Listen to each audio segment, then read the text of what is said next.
Tapi oleh Undang-Undang 41 justru dibuat prosedur hukum untuk pemberian hak pengelolaan terhadap masyarakat adat yang bersangkutan oleh pemerintah. Jadi hak asal usul dirubah menjadi hak berian. Artinya apa? Kalau pemerintah baik, dia mau memberikan. Kalau tidak baik, dia memberikannya justru bukan ke masyarakat adat itu. Tapi itulah realitas yang sekarang.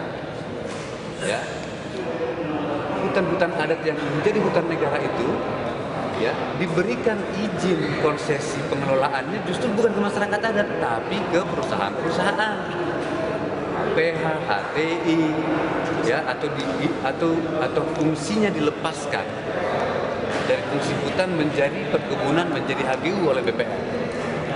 Itulah konfliknya di mana-mana. Jadi itu yang saya bilang tadi, apa yang kami mohonkan diuji materinya, ya, justru menggugat tentang hak asal usul, hak bawaan, hak asasi manusia yang ada di konstitusi itu, ya, telah diselewengkan oleh undang-undang ini menjadi hak berian.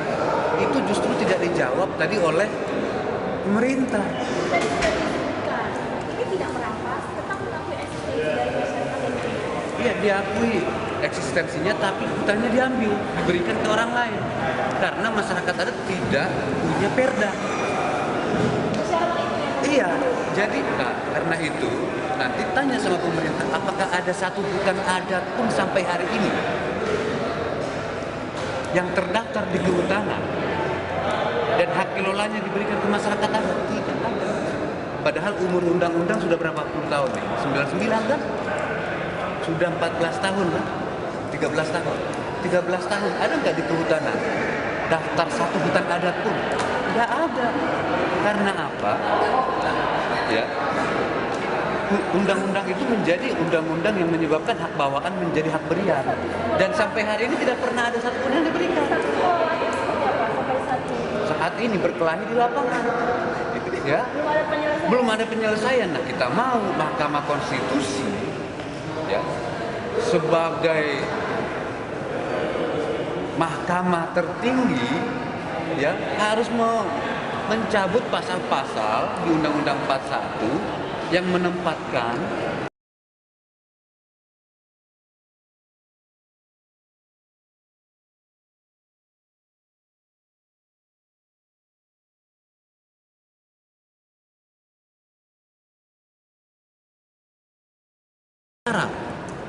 iya kan?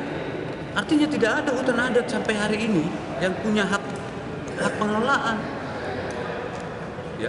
Jadi Mahkamah Konstitusi tidak bisa membiarkan, ya, harta-harta adat, hak-hak bawaan itu, ya, menjadi bancaan perusahaan-perusahaan asing. Jadi nggak boleh pemerintah ini, ya, lewat Mahkamah Konstitusi membiarkan rakyat bertarung dengan perusahaan-perusahaan. Kalau pemerintah atau Mahkamah Konstitusi membiarkan masyarakat adat bertarung dengan perusahaan-perusahaan besar, maka masyarakat adat pasti akan punah. Tapi pengakuan eksistensi dan tetap melindungi keberadaan itu kan bukan sebuah suatu rangkaian yang memang positif. Ini memang mengakui. Mengakui. Saya akui Anda sebagai perempuan, sebagai sesuatu yang utuh. Ya. Jadi masyarakat adat tidak sedang minta dipuji-puji lewat Mahkamah Konstitusi ini. Masyarakat adat sedang merebut kembali hak konstitusional.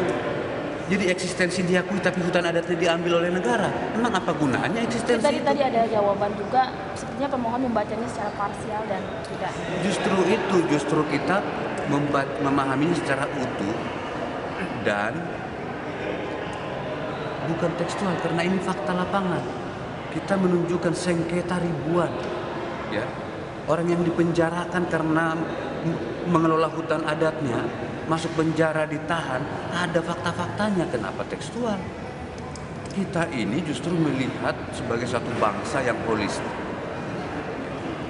Kita melihat sebagai menyangkut keutuhan negara dan faktual, bukan tekstual. Kalau tekstual, kami sudah menggugatnya tahun 99 ketika disahkan.